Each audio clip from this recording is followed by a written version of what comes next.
Sebenarnya kalau kelinci itu simpel ya Kang, nggak kayak kucing yang harus dimandiin, yang harus diurus setiap saat. Sebenarnya kelinci Salah satu hewan yang menjadi peliharaan banyak orang saat ini yaitu kelinci. Selain lucu dan menggemaskan, hewan yang satu ini juga bermanfaat bagi kesehatan tubuh manusia, di mana kelinci juga dijadikan sebagai sajian makanan yang mengandung protein hewani tinggi. Apalagi bagi kalian yang ingin mempercantik kulit nih, maka dianjurkan banget untuk mengkonsumsi daging kelinci. Bagi kalian yang ingin membudidayakan kelinci, bisa banget dong. Caranya ini dia. Ternak kelinci, omset pria ini capai 15 juta per bulan. Cara budidaya kelinci untuk pemula.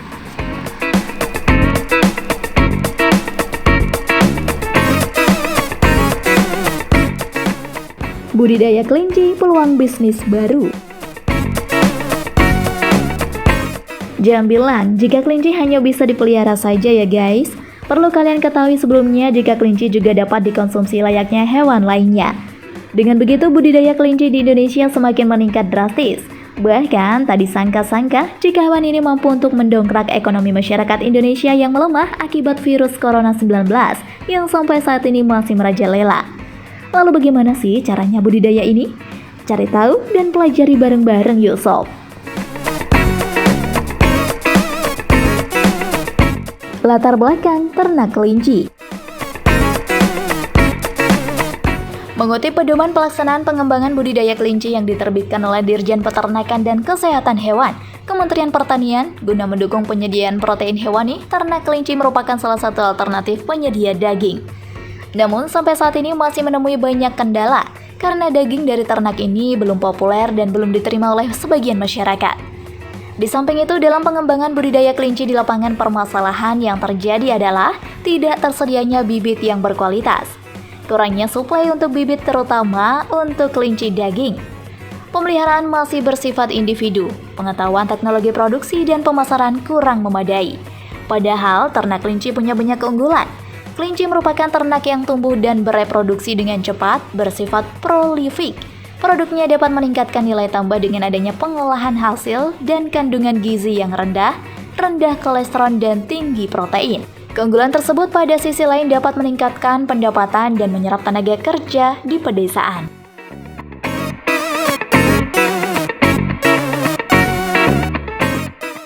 Cara berternak kelinci yang pertama adalah dengan menyiapkan sarana dan segala perlengkapannya. Fungsi kandang sebagai tempat perkembangbiakan harus disesuaikan dengan suhu ideal 21 derajat Celcius. Sirkulasi udara lancar, lama pencahayaan ideal 12 jam, dan melindungi ternak dari predator. Menurut kegunaan, kandang kelinci dibedakan menjadi kandang induk untuk induk atau kelinci dewasa atau induk dan anak-anaknya. Kandang jantan, khusus untuk pejantan dengan ukuran lebih besar dan kandang anak lepas sapi. Untuk menghindari perkawinan awal, kelompok dilakukan pemisahan antara jantan dan betina. Kandang berukuran 200 x 70 x 70 cm, tinggi alas 50 cm, cukup untuk 12 ekor betina atau 10 ekor jantan. Kandang anak, kotak beranak berukuran 50 x 30 x 45 cm. Pembibitan. Cara beternak kelinci yang kedua adalah dengan melakukan pembibitan. Untuk syarat ternak tergantung dari tujuan utama pemeliharaan kelinci tersebut. Untuk tujuan jenis bulu, maka jenis Angora, American, Chinchilla, dan Rex merupakan ternak yang cocok. Sedang untuk tujuan daging, maka jenis Belgian, Californian, Flemish, Chian, Havana, Himalayan, dan New Zealand merupakan ternak yang cocok dipelihara. Pemilihan bibit dan calon induk. Bila peternakan bertujuan untuk daging, dipilih jenis kelinci yang berbobot badan dan tinggi dengan perdagingan yang baik. Sedangkan untuk tujuan bulu, jelas memilih bibit-bibit yang punya potensi genetik pertumbuhan bulu yang baik. Secara spesifik untuk keduanya harus punya sifat fertilitas tinggi. Tidak mudah nervous, tidak cacat, mata bersih dan terawat, bulu tidak kusam, lincah atau aktif bergerak. Perawatan bibit dan calon induk.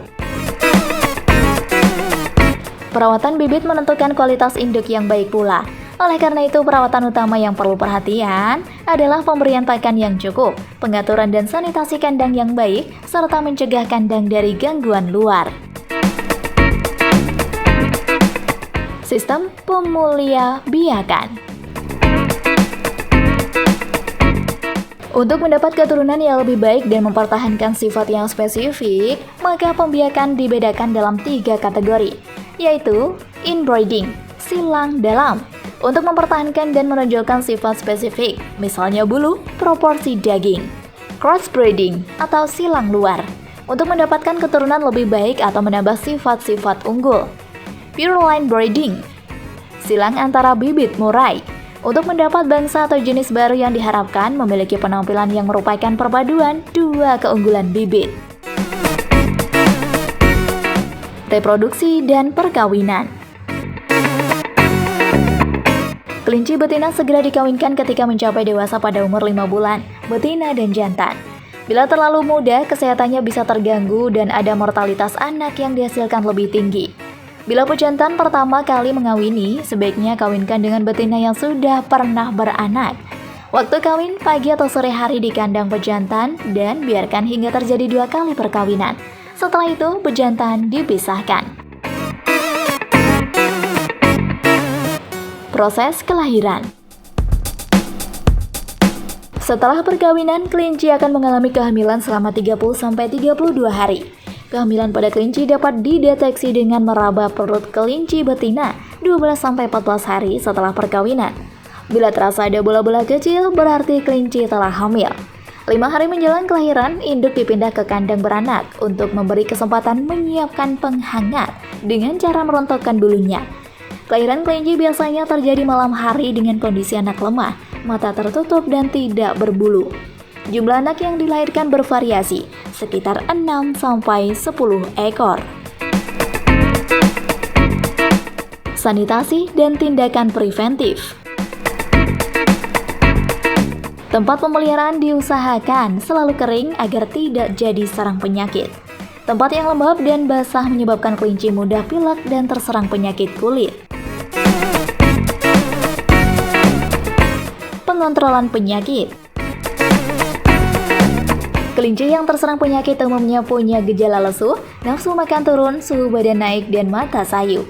Bila kelinci menunjukkan hal ini, segera dikarantinakan, dan benda penyebaran, pencemar juga segera disingkirkan untuk mencegah wabah penyakit. Perawatan ternak. Penyapihan anak kelinci dilakukan setelah umur 7-8 minggu. Anak sapihan ditempatkan kandang tersendiri dengan isi 2-3 ekor per kandang dan disediakan pakan yang cukup dan berkualitas. Jika Anda menyukai video ini, silahkan klik like dan subscribe untuk mendapatkan video update terbaru dari kami. Pemisahan berdasar kelamin perlu untuk mencegah dewasa yang terlalu dini. Pengebirian dapat dilakukan saat menjelang dewasa. Umumnya dilakukan pada kelinci jantan dengan membuang testisnya. Pemberian pakan. Jenis pakan yang diberikan meliputi hijauan, meliputi rumput lapangan, rumput gajah, sayuran meliputi kol, sawi, kangkung, dan daun kacang, daun turi, dan daun kacang panjang. Biji-bijian atau pakan penguat meliputi jagung, kacang hijau, padi, kacang tanah, sorghum, dedak, dan bungkil-bungkilan. Untuk memenuhi pakan ini perlu pakan tambahan berupa konsentrat yang dapat dibeli di toko pakan ternak. Pakan dan minum diberikan di pagi hari sekitar pukul 10.00. Kelinci diberi pakan dedak yang dicampur sedikit air. Pukul 13.00 diberi rumput sedikit atau secukupnya. Dan pukul 18.00 rumput diberikan dalam jumlah yang lebih banyak. Pemberian air minum perlu disediakan di kandang untuk mencukupi kebutuhan cairan tubuhnya. Pemeliharaan kandang. Lantai atau alas kandang, tempat pakan dan minum, sisa pakan dan kotoran kelinci setiap hari harus dibersihkan untuk menghindari timbulnya penyakit. Sinar matahari pagi harus masuk ke kandang untuk membunuh bibit penyakit. Dinding kandang dicat dengan kapur atau ter. Kandang bekas kelinci sakit dibersihkan dengan kreolin atau Lysol.